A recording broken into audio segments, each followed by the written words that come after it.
Bienvenue dans le supplément du Récap Info avec 3 invités. Jean Vellé, le président de la CCI de Grenoble, Pascal Clouer, adjoint au maire de Grenoble en charge de l'économie de proximité, et Patrick Mérigot, qui est président de la commission commerce à la CCI. Dans ce Récap Info, on évoque notamment le projet NERPIC, projet commercial à Saint-Martin-d'Air, et un nouveau projet, le projet Grand Place, du côté des Chirolles-Grenoble. 2 projets qui font débat. Jean Vellé, vous nous dites, il y a de la place pour tout le monde. Aujourd'hui, je pense que le consommateur est en train de changer son comportement d'achat. Il achète d'une manière en proximité beaucoup plus importante et il ne va pas uniquement pour acheter, mais il va pour bénéficier d'un certain nombre d'infrastructures de proximité. Donc, quelque part, chacun des 2 pôles que vous indiquez, que ce soit Grand Place ou que ce soit NERPIC, mais également le centre-ville de Grenoble, a ses propres caractéristiques en termes de commerce, qui ne sont pas nécessairement le même type de commerce, en termes, je dirais, de services annexes au commerce. Donc les loisirs. Le loisir, notamment. Adapté, le loisir culturel dans Grenoble, le loisir, je dirais, différent sur les 2 autres sites. Donc pour moi, responsable de l'ensemble du territoire, je considère que ce sont des projets qui doivent se développer et que ça sera aux consommateurs de choisir. Ce qui n'est pas du tout l'avis de la ville de Grenoble et de Pascal Clouer, qui nous dit si NERPIC voit le jour, le centre-ville de Grenoble va en subir les conséquences. Je vais vous dire les choses rapidement et de manière synthétique, ça permettra. D'abord, nous ne sommes pas contre le projet NERPIC. Saint-Martin-d'Air doit avoir un centre-ville et il y a d'autres projets NERPIC qui sont possibles et qui sont sur la table. Je pense au collectif NERPIC qui propose un projet avec du commerce, mais également avec des services publics, avec des services en lien avec l'université à côté. Donc d'autres projets sont possibles. Deuxième chose, le président de la CCI nous dit qu'il y a de la place pour tout le monde. Nous savons que sur le territoire grenoblois au sens large du terme, il y a un certain pouvoir d'achat. On voit un peu les difficultés qu'on a aujourd'hui avec le pouvoir d'achat. Il n'est pas extensible, ce pouvoir d'achat. Si vous avez un autre gros mastodonte qui arrive sur le secteur, forcément, il n'y aura pas de place pour tout le monde, il y aura des morts.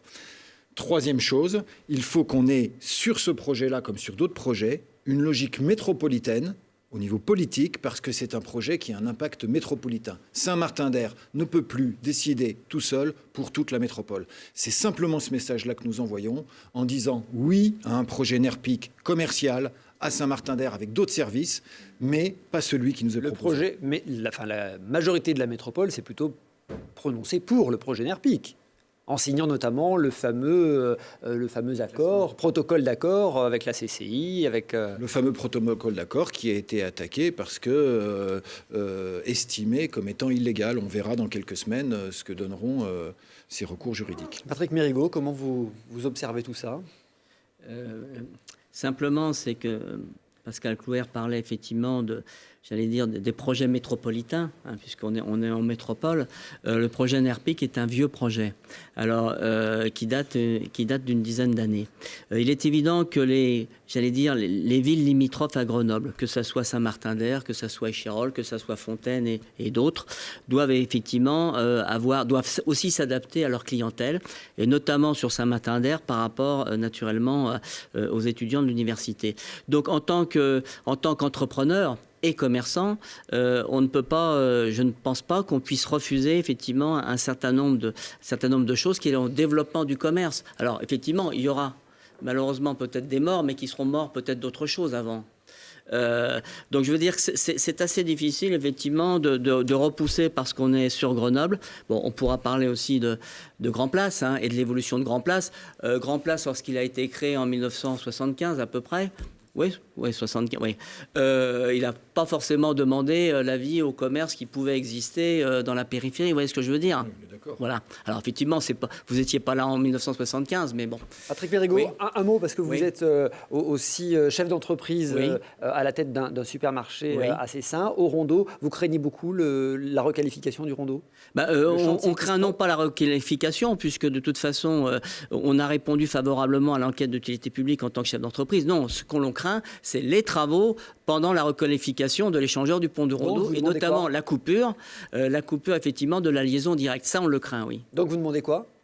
On demande déjà à être entendu. Il y a eu un début non pas de coordination, puisqu'on a, par rapport à la préfecture, on demande à être entendu et de voir s'il y a effectivement des positions différentes que celles d'une coupure, parce que ça va pas... C'est compliqué de refaire le rondeau sans couper la circulation. Oui, mais enfin, c'est pas le rondeau qui est coupé. Enfin, oui, le rondeau est coupé, c'est sûr, c'est la liaison directe Cessin, j'allais dire, et Chirolles, par rapport à la couverture, effectivement, des Chirolles. Mais est-ce qu'il y a l'étude d'impact, et notamment par rapport à l'étude d'impact chiffre d'affaires, et il y a peut-être d'autres solutions. Voilà, c'est ce qu'on demande.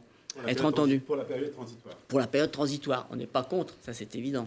Début des travaux au printemps 2019, normalement, fin du chantier 2022. Donc effectivement, un chantier qui pourrait être impactant. Merci beaucoup. Merci Jean Vellé, Pascal Clouer et Patrick Mérigot d'avoir été nos invités. Rendez-vous ce week-end dans le Récap Info de Télé Grenoble.